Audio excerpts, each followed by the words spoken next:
करे मत। हाँ भाई, नेक्स्ट टाइटल पे आ रहा हूं, प्रॉपर्टीज।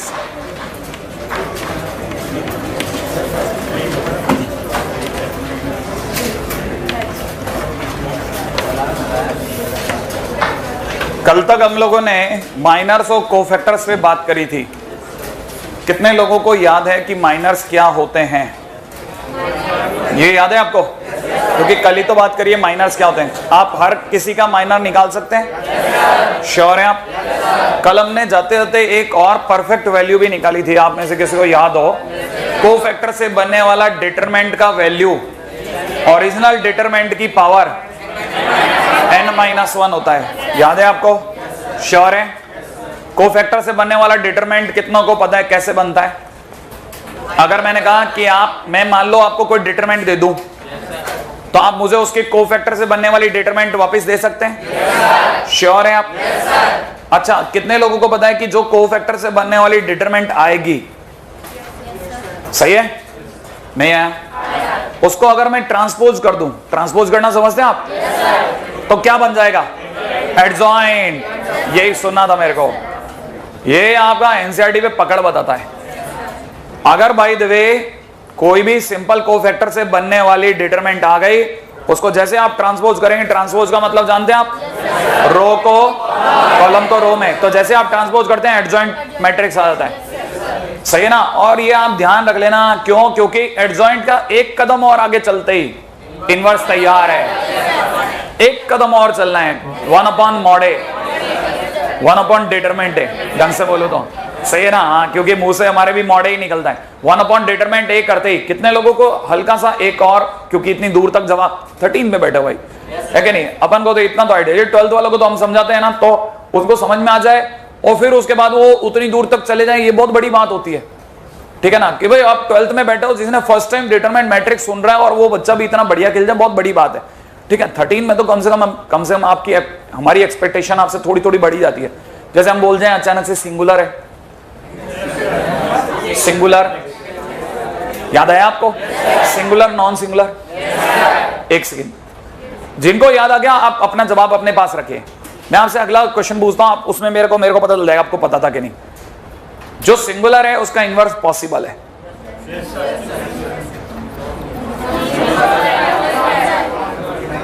जो सिंगुलर है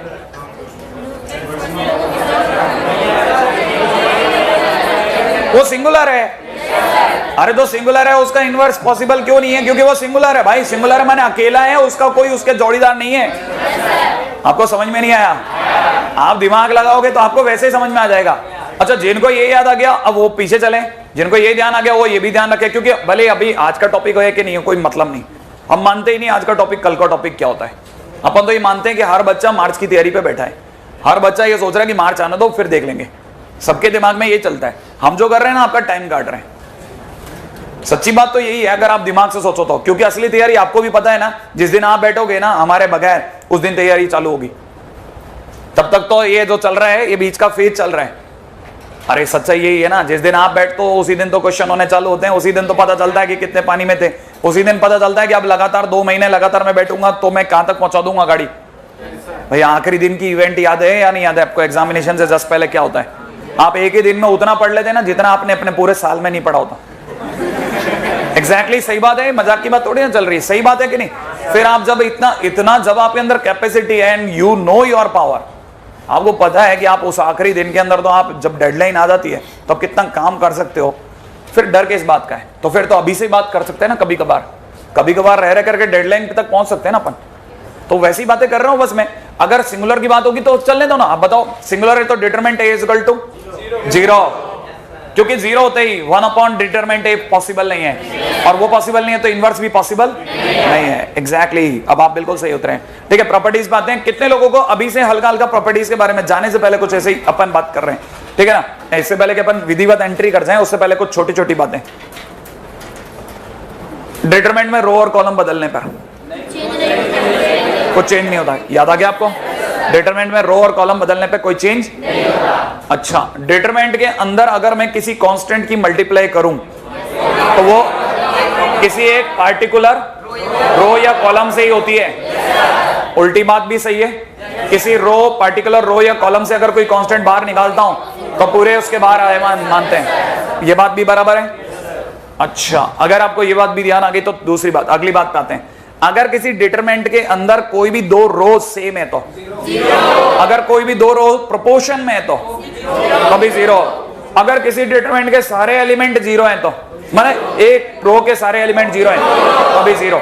अगर कोई भी डिटरमिनेंट का एक रो या एक कॉलम दो के सम में है तो, हाँ अलग अलग, तो दो अलग अलग डिटरमिनेंट पॉसिबल हैं।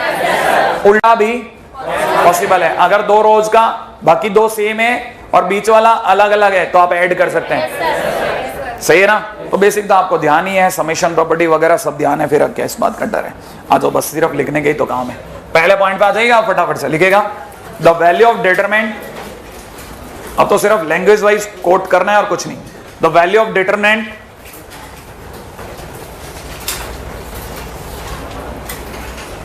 remains unchanged.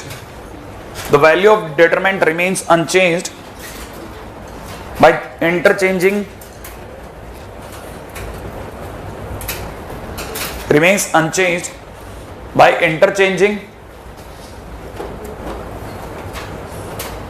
rows and column. By interchanging rows and column. सही है? जो आपने बोला था रोज और कॉलम को बदलने पे कोई फर्क नहीं पड़ता। ठीक है, इसके आगे लिख दे रोज एंड कॉलम आई ट्रांसपोज। समझ गया आप? कहने का मतलब डिटरमिनेंट में ट्रांसपोज करने का कोई फर्क नहीं पड़ता। ये बात आपको अगर जिनको नहीं समझ में आई, ट्रांसपोज के आगे लिख लेना row turning into column and column turning into rows. ठीक है ना? अगले पॉइंट पे आता हूं, नेक्स्ट।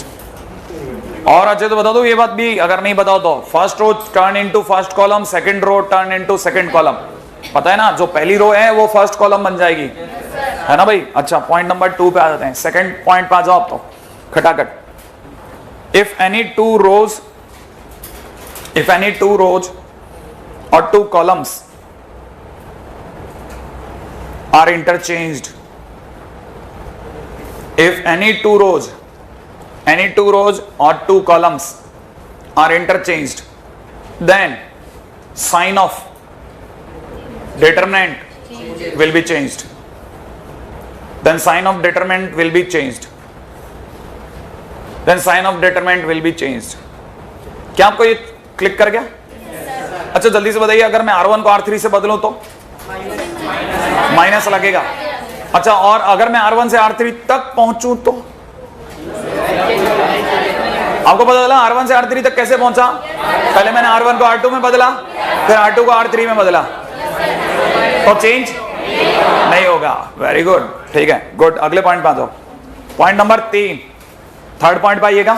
थर्ड पॉइंट है if all elements of in any row, if all elements in any row, if all elements in any row or column are 0, if all elements in any row or column are 0, then value of determinant is 0. Then value of determinant is 0. Fourth point again ऐसा ही खतरनाक वाला, ठीक है, लिखेगा if any two rows or column are identical, if any two rows or column are identical, then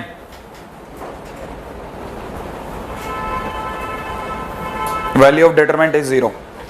Then value of determinant is 0. लिख लिया? Point number 5 पे आइएगा फटाफट से। पॉइंट नंबर 5 क्या कहता है? if all elements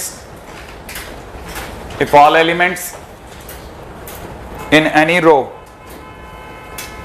if all elements in any row or column, if all elements in any row or column are multiplied with the constant k, are multiplied with the constant k, ठीक है, if all elements of any row or column are multiplied with the constant k, then value of determinant is then value of determinant becomes k times, then value of determinant becomes k time. सही है, ज्यादा गया आपको? हाँ भाई, अगला point है, ठीक है ना, पॉइंट नंबर 6. पॉइंट नंबर 6 पे आ जाएगा, फटाफट से लिखेगा the value of determinant is unchanged, the value of determinant is unchanged,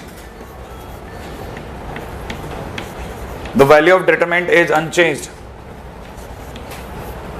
by adding or subtracting, by adding or subtracting,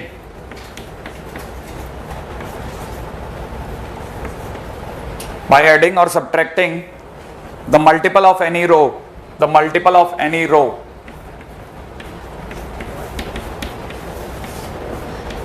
ठीक है, multiple of any row into a given row, into a given row.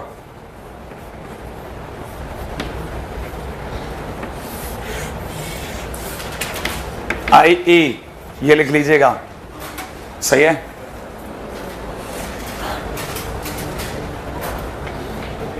ठीक है, RI is equal to alpha RJ plus beta RK. ठीक है, उसी तरह से CI turns into CI plus alpha CJ plus beta CK. अब ये तो अजीब सी नोटेशंस लिखने हैं ना अपने को, इनकी आदतें तो डालनी ही पड़ेंगी. ये क्या चीज है भाई? अरे आपने नहीं लिखा कभी कि R1 के अंदर आपने ऑपरेशन लगाया, R1 minus 2R3 plus 3R2, ऐसा करा है कि नहीं? तो फिर यही तो मैंने ऊपर लिखा है, अल्फा बीटा की जगह ये 3 और माइनस 2 की जगह अल्फा बीटा लिख दिया ताकि आप इसको लेकर के पहचान लें. और एक और बात, खास बात, कि आपको ये पता है कि अगर ऑपरेशन लग रहा है तो जिस पे ऑपरेशन लगता है वो हमेशा सिंगल कोफिशिएंट माने अनचेंज रहता है, उसका कोफिशिएंट कभी नहीं बदलता. नहीं आया समझ में? R1 पे लगेगा तो कभी भी यहां R1 पे आप कोई ऑपरेशन नहीं लगाएंगे, और अगर लगाएंगे तो उसके भी खास रूल होंगे. ठीक है ना. अब मैं आपको, जिनको मेरी बात समझ में आ गई, ये यहां तक की बात समझ में आ गई, मैं आपके सामने कुछ पार्टिकुलर एग्जांपल लिख रहा हूं, आप मुझे जवाब देना इनमें से सही है. पहले तो आप कॉपी कर लो इसको सबको एक साथ, फिर अपन मिला लेते हैं भाई आपका क्या ख्याल है. R1 minus R1 plus R2 पहला. दूसरा एग्जांपल है R2 पे ऑपरेशन लगा 2R2 प्लस R1, राइट है. तीसरा ऑपरेशन लग रहा है C1 पर, C1 plus C2 minus 2C3. ठीक है, अगला ऑपरेशन लग रहा है C1 पर 1/2 इंटू 2C1 प्लस C3. ठीक है ना भाई. अगला ऑपरेशन लग रहा है R3 एंड R2, राइट है. और यहां हो जाएगा C3 टर्न्स इनटू 2C1. ठीक है, और R1 पे ऑपरेशन लगा है R2 minus R1 plus R2. हाँ भाई बताइए साहब, कौन सा ऑपरेशंस, कौन कौन से ऑपरेशंस वैलिड हैं? पहला वैलिड है, सोच लिया आपने? क्यों नहीं है? माइनस से मल्टीप्लाई कर दिया, मैंने कहा था R1 को छेड़ना नहीं है. अगर आपने माइनस से मल्टीप्लाई कर दिया तो खास रूल क्या कहता है, फिर पूरा डिटरमिनेंट के बाहर माइनस लगेगा. आप लगा लो ये ऑपरेशन, वैसे तो लगा नहीं सकते, अगर लगाते हो तो फिर पूरे डिटरमिनेंट के साथ माइनस मल्टीप्लाई करके खेलो. बात समझ में आई? अन्यथा ये गलत है. सही है? अच्छा बताओ दूसरा सही है क्या? क्यों, दूसरे में क्या गलती हो गई? आप किस पे ऑपरेशन लगा रहे थे? R2 पर, और आपने R2 का ही डबल कर दिया, गलत है. और अगर लगाना है तो पूरे को मल्टीप्लाइड बाय 1/2, मल्टीप्लाइड बाय 2, 1/2. हाँ धीरे धीरे सेटल हो गया ना आपका, 1/2 पे सेटल हो जाए. मल्टीप्लाइड बाय 1/2, क्यों? क्योंकि आपने 2 की तो रो में मल्टीप्लाई कर दी, तो जिस दिन बाहर आएगा तो 2 कट जाना चाहिए, अन्यथा गलत है. या तो आपको वैल्यू ऑफ डिटरमिनेंट बदलो उधर, और या फिर इधर इसको रॉन्ग कहो. कहानी पकड़ मारी है. देखिए अगला सही क्या? अगला श्योर है? ये क्यों, क्या गलत है? अगर आपने पूरी रो बदल दी तो माइनस लगेगा. ऐसा सही है क्या? नहीं आया, माइनस लगे. अभी सही है गलत? साइन चेंज कर दो, अब तो ठीक है. साइन चेंज, आगे बोलो. इसके अंदर ये वन साइडेड है, ये अरे वन साइडेड C3 ऑपरेशन लगा कहां? C3 तो इन्वॉल्व ही नहीं हुआ, नहीं है कहानी। अरे C3 पे ऑपरेशन, अरे ऑपरेशन लगने वाला पार्टी गायब है, नहीं है समझ में? जिस पे ऑपरेशन लगा वो खुद ही गायब हो गया। नहीं, ये सही है गलत? कारण बोलो। -R1 सही है ना भाई? ये छोटी छोटी बातें अगर आपको आती है तो इसका मतलब आपको आता है। चलो दिमाग क्यों लगाना, ठीक है। अब आपका जो शक है अपने आप पे वो तो खैर बना रहना चाहिए, ठीक है। अब आते हैं भाई छोटी मोटी बातों पे आगे और चलते हुए। रेडी?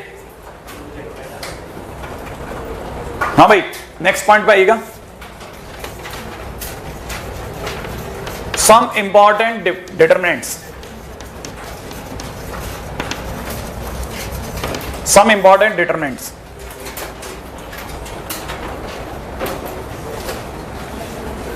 रेडी? बात करें इस पे।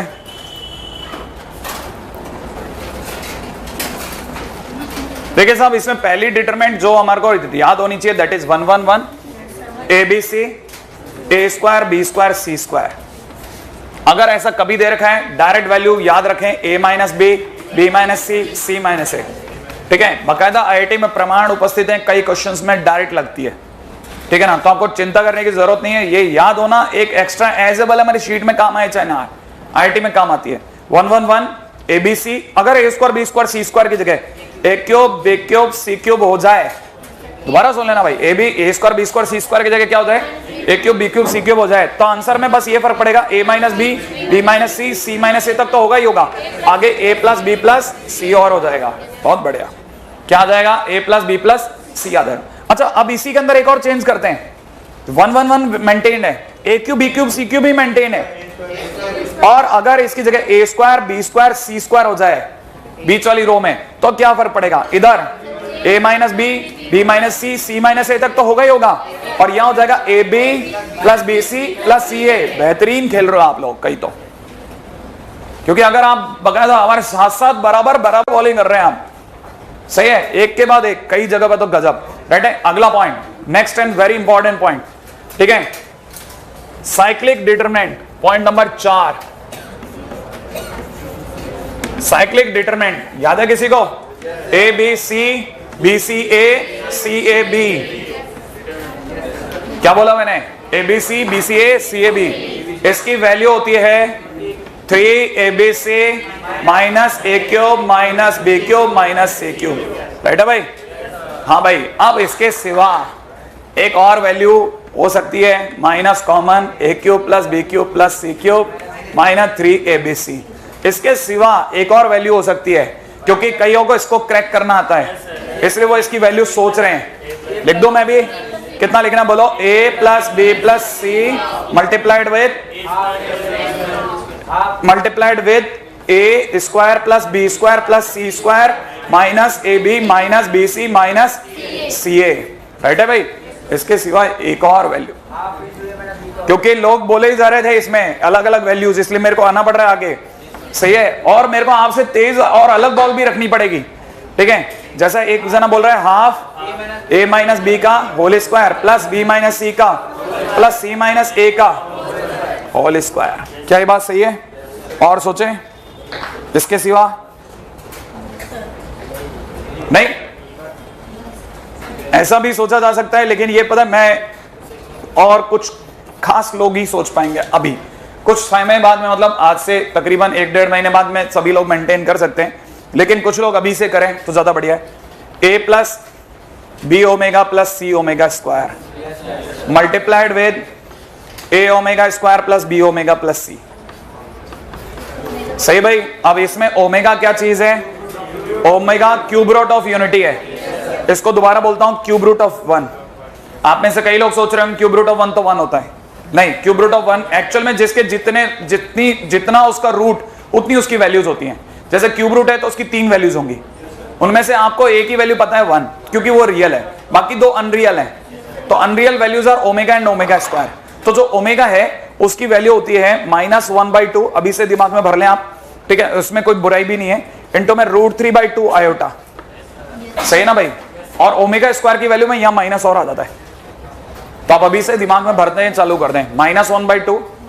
आप तो छोड़ो सारी बातें, आयटा को भी भूल जाओ, आप तो बता दो क्वाड्रेंट कौन सा है, उसी में मैं खुश हो जाऊंगा। कौन सा क्वाड्रेंट है? सेकंड, क्योंकि x negative y positive, x negative y positive, ठीक है ना भाई। अच्छा, मैंने एक और बोला, मैंने कहा ओमेगा स्क्वायर की वैल्यू में क्या फर्क होता है, ये अभी से मेंटेन करो, करना पड़ेगा, आप आउट हो जाओगे भाई। क्या यहाँ पे माइनस है तो यहाँ भी माइनस होता है। अच्छा, दोनों माइनस हो गए तो थर्ड। अच्छा जल्दी से बताओ, एक मैंने बोला क्यूब रूट ऑफ 1 की 3 वैल्यूज कौन कौन सी बोली थी? 1 ओमेगा, ओमेगा स्क्वायर, ओमेगा और ओमेगा स्क्वायर तो बोल दिया। तीसरी कौन सी थी? 1 कौन से क्वाड्रेंट है? जीरो लाइन पे, एग्जैक्टली, वो तो एक्स एक्सिस पर है, सही है ना। बस ये जरूर ध्यान रख लेना, क्यों? क्योंकि आने वाले टाइम में सीखें या अभी से सीखें और आने वाले टाइम में तो याद कर लें, ठीक है ना, मजबूत बनाते जाएं अपने किले को। हाँ जी साहब, अगले पॉइंट पे आ जाइए।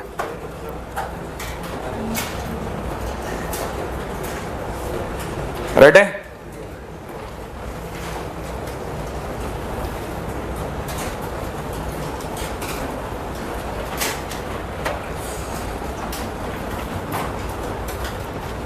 नेक्स्ट पॉइंट पे आ जाएगा अगला। साइक्लिक तक लिखा था ना मैंने, कहीं लिखा ना साइक्लिक, हाँ हो गया ना साइक्लिक। साइक्लिक के बाद है सिमेट्रिक डिटरमिनेंट। आइडिया कोई? साइक्लिक तक तो जरूर होगा, सिमेट्रिक डिटरमिनेंट के बारे में आइडिया, सिमेट्रिक मैट्रिक्स के बारे में आइडिया होगा, जिसमें और डायगोनल के इधर उधर के एलिमेंट सेम होते हैं, ठीक है ना भाई। याद रखना, सिमेट्रिक डिटरमिनेंट का मतलब होता है ए जे आई इज इक्वल टू ए आई जे। क्या बोला क्या बोला क्या बोला क्या?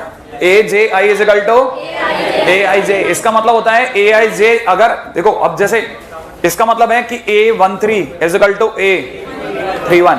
अच्छा, कितने लोगों को याद है A13 का मतलब? फर्स्ट रो थर्ड कॉलम का एलिमेंट, ए का मतलब एलिमेंट, तो वो और थर्ड रो और फर्स्ट कॉलम का एलिमेंट सेम है। अगर ये वाली बात सही है तो एक बार के लिए जरा दौड़ के आते हैं अपन यहाँ पे। इसको लिखा A11, A12, A13, A21, A22, A23, यहाँ पे लिखा A31, A32, ठीक है, A33, सही है ना भाई। इसका मतलब कौन कौन सेम है? ये और ये। इसका मतलब बीच वाला मिरर बन गया और इधर उधर वाले लोग सेम हो गए। कहानी पकड़ माई। इसका मतलब हो गया A22 इज इक्वल टू, बोलो A22 is equal to A22, सही है, मतलब अनचेंज, नहीं आया समझ में? अच्छा जल्दी से बताइए A21, A12। अच्छा जल्दी से इसमें लोकेट कीजिए, A21 ये रहा, A12 कहां है? ये रहा, माने ये दोनों सेम, ये दोनों सेम, फिर ये दोनों भी सेम, सही है, और बीच वाले तो सेम टू सेम, सही है। इसका बेस्ट एग्जांपल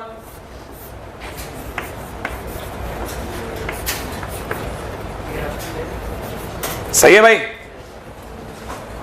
नहीं, all hostel girls having boring friends gone for cinema, ठीक है, सही है। हाँ ठीक है ठीक है ठीक है। अच्छा ये मैंने जो गोल्डन वर्ड्स है ना, एक ही बार बोले जाते हैं, ठीक है, अरे लोगों के दिल में उतर जाते हैं साहब, ठीक है, वो तो इसमें कुछ और चेंजेस भी देखेंगे। अच्छा देखो एक मिनट के लिए, हाँ हाँ ठीक है, इधर दिमाग लगाओ। कितने लोगों को स्ट्राइक कर गया ये और ये सेम? सही है भाई। अच्छा अब साइक्लिक डिटरमिनेंट पे आते हैं। अब मान लीजिए जैसे कई बार कई लोगों को इसकी वैल्यू, अब ये अच्छे से पता होगा, इसका यूज हमारे यहाँ पे है कोऑर्डिनेट में, याद है 2D जैसे चलोगा इसका यूज हो जाएगा, तब आपको इसकी वैल्यू भी याद होनी चाहिए, ठीक है। तो कई लोगों को याद भी है ABC + 2FGH - AF² - BG² - CH²। जैसे मैंने बोला उतनी तेजी से आपने पिछला वाला सुना, लेकिन ये नहीं सुना होगा, ठीक है, क्योंकि इसमें आपको काम की कोई चीज नहीं दिखी। लेकिन जिन्हें पता है, अच्छा अब इधर दिमाग लगाओ। अब इसमें क्या है, अगर बाय द वे आप इसको समझ रहे हो तो इसकी वैल्यू कैसे निकाली जाए डिटरमिनेंट में, है ना, AHGHBF। कल हमारी बात हुई है इस पे, बताइए साहब। पहली वैल्यू ABC + FGH, लिख दो भाई FGH, इसका FGH 2 टाइम्स लिख दो। अच्छा माइनस, इस पे आ जाओ बीजी स्क्वायर, सही है भाई, बीजी स्क्वायर, अरे जी स्क्वायर भी, ठीक है, माइनस प्लस का AF स्क्वायर, अगला बोलो CH स्क्वायर। क्या ये बात सही है? अब आप में से किसी को, मेरे को लगता नहीं है कि आपको बहुत ज्यादा रटने की जरूरत पड़ेगी। अगर भाई देवे याद रहे तो बेस्ट, नहीं याद रहे तो सोरस रूल ही कर ही लेंगे आप, है ना, खटाखट आंसर पा जाए।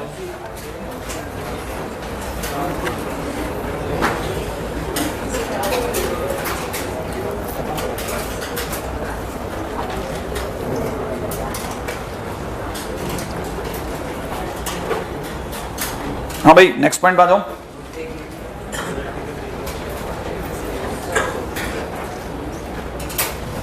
हाँ भाई छठा पॉइंट पे आओ। हाँ हाँ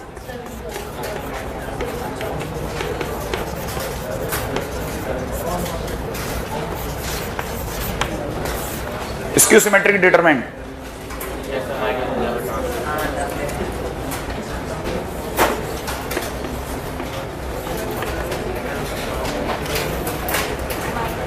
बिल्कुल सही सोच रहे हैं आप।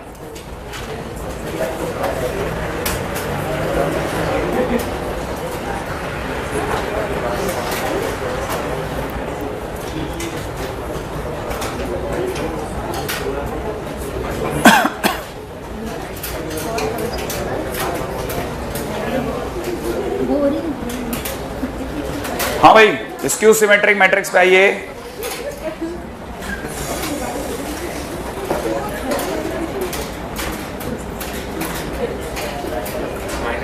हाँ मैं कई लोगों की बस वही देख रहा हूँ कि उनका दिमाग, जैसे मैं उनकी तरह देखता हूँ आंसर बोलते हैं इसका, ठीक है, AI से इज इक्वल टू माइनस आई से माइनस AJI। इसका मतलब अब क्या फर्क है और पिछले वाले में क्या फर्क था? इधर वाला जो भी लिखा होगा वो उस साइड में माइनस होकर के आएगा। बात समझ में आई? लेकिन आप एक और बात पे भी गौर कीजिएगा, ठीक है, वो आप यहीं कहीं गौर कर लें। आपको पता होगा बीच के जितने भी डायगोनल एलिमेंट्स होंगे, बट फॉर डायगोनल एलिमेंट्स, क्या बोला मैंने? Diagonal elements. अगर अपन डायगोनल एलिमेंट्स की बात करते हैं तो अपन कह सकते हैं डायगोनल एलिमेंट्स आर AII,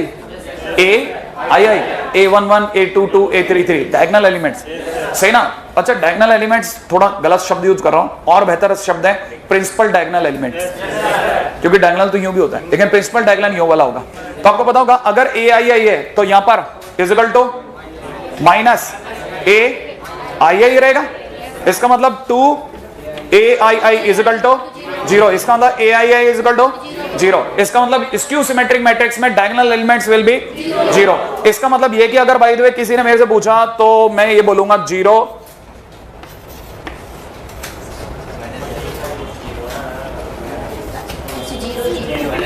हाँ देखते ना, सही है क्या? बस फर्क क्या होगा? माइनस माइनस माइनस, समझे आप? जो यहां लिखा है उसका माइनस पार्ट यहां लिखा है और जो यहां लिखा है उसका माइनस पार्ट यहां लिखा है, और बीच के डायगोनल एलिमेंट्स आर 0। अच्छा जल्दी से बताइए, अगर भाई तो मैंने आपके सामने एक एग्जांपल और रखता हूं, यहां लिख रहा हूं 0 0 और यहां 4, तो ऊपर क्या लिखना चाहिए? ऊपर क्या लिखूं? तब ये क्या बन जाएगी? Skew symmetric. तब ये क्या बन जाएगा? स्क्यू सिमेट्रिक, है ना? फटाफट से आगे चले नेक्स्ट पॉइंट। हाँ भाई अब रिमार्क आ जाएगा।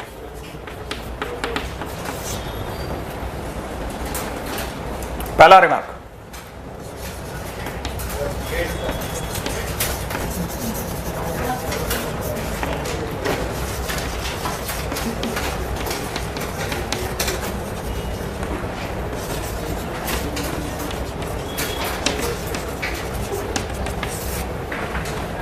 Diagonal elements of all skew symmetric determinant equal to 0।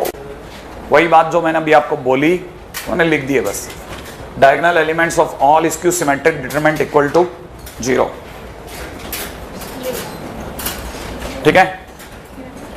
अगले पॉइंट पे आइएगा।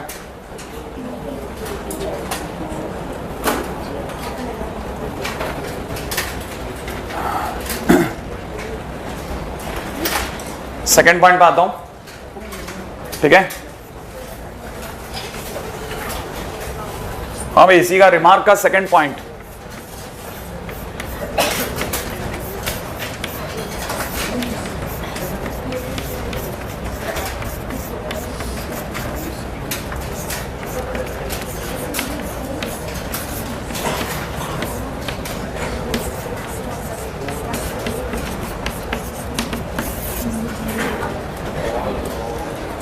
ये इतना काम का था कि मैं अगर इंपॉर्टेंट लिख करके छोड़ता तो बेकार जाता, ठीक है ना। तो मैंने सिर्फ कैपिटल वर्ड्स में लिख दिया ताकि आपको ये नजर आए ही आए। मैंने ये नहीं बोला कि डायगोनल एलिमेंट 0 होते हैं, मैंने कहा ऑल और ऑड ऑर्डर के स्क्यू सिमेट्रिक डिटरमिनेंट की वैल्यू ही 0 आती है। बात समझ में आई आपको? माने अगर बाय द वे 3 ऑर्डर की स्क्यू सिमेट्रिक डिटरमिनेंट की वैल्यू निकालोगे हर हाल में 0 आएगी। आप दिमाग लगाना, इसकी वैल्यू जब भी निकालोगे 0 आएगी, इसकी वैल्यू निकाल के देखना आप, और इसकी वैल्यू जब भी निकालोगे किसी का स्क्वायर आएगी। कोई बताएगा? 0 माइनस 16, बोलो तो कितना आया? 16। इसका मतलब यह कि अगर ऑड ऑर्डर की है तब तो 0 आंसर देगी, और अगर इवन ऑर्डर की है तो that will be square of something. Click करा आपको? तो ये पॉइंट भी लिख लीजिएगा फटाफट से, ये तो लिखना ही है, ठीक है।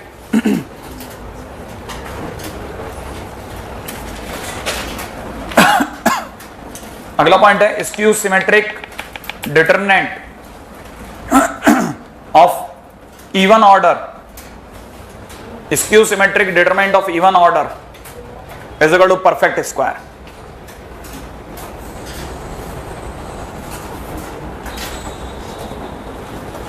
राइट है? Is equal to perfect square, ठीक है।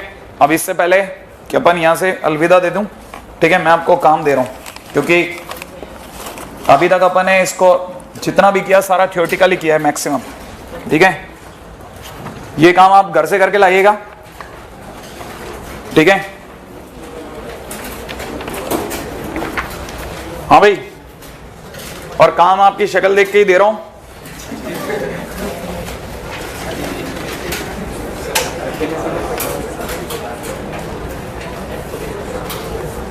पहला 3 2 1 1 3 4 1 - 1 2 वैल्यू निकाल लोगे।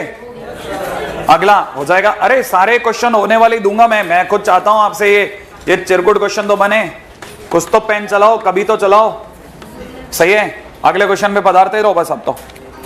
हाँ भाई, इसका आपको M21 M22 और -C31 निकालना है। कहानी पकड़ में आ गई आपको? एंड वैल्यू वो भी निकालनी है और इसकी तो वैल्यू ही निकालनी है, ठीक है भाई। एक काम खत्म, इतना तो कम से कम कर लेंगे ना कि आप माइनर वाइनर तो निकाल दोगे। चलो अगले पे आओ आप तो। हाँ चलो, ये अरे एनसीईआरटी से बढ़िया। अगले क्वेश्चन में बता रहा हूं, वैल्यू निकालिए 1 log y base x log z base x। यहां पे दे रखा है log x base y 1 log z base y, सही भाई। यहां दे रखा है log x base z, it is log y base z, और यहां दे रखा 1, सही है। क्या आप इसकी वैल्यू बना सकते हैं? ठीक है ना भाई। अच्छा, इसके साथ में आपको पॉइंट नंबर 4 पे, ये पॉइंट नंबर 4 में दे रखा है 1, अभी एसओटी होके चुका है, 4 times sine b by b, ठीक है भाई। cos a 2a 8 sin a and 1, it is 3a 12 sin a and it is cos b। इसकी वैल्यू राइट है भाई। छोटे छोटे क्वेश्चंस हैं, उम्मीद है आप कर पाएंगे। आयोटा आयोटा बिल्कुल, ये वैल्यू तो निकाल लेते ना, आयोटा वाइटा की वैल्यूज। हाँ बस एजी सर वाले बच्चे नहीं बचे, एजी सर के जो स्टूडेंट्स हैं आने वाले हैं, बढ़िया है ना। अब तो इस पे दिमाग लगाओ यार, ये सब मैं आपको अभी 1 मिनट बाद बता दूंगा। हाँ, आप तो सारी चीजें एक साथ पहले उठाते हो। B A minus B square B C, C A C B minus C square, right है भाई। ऑप्शन दे रहा हूं, A square B square C square, दूसरा 2 times A square B square C square, right है भाई। तीसरा 4 times A square B square C square, right है भाई। And the fourth one is 3 times A square B square C square. ये click कर रहा है आपको? ये इतने क्वेश्चन तो कर डालते हो भाई, ये सब हो जाएंगे या नहीं होंगे? हो जाएंगे ना। अभी तक तो बहुत चिरकुट दिया है।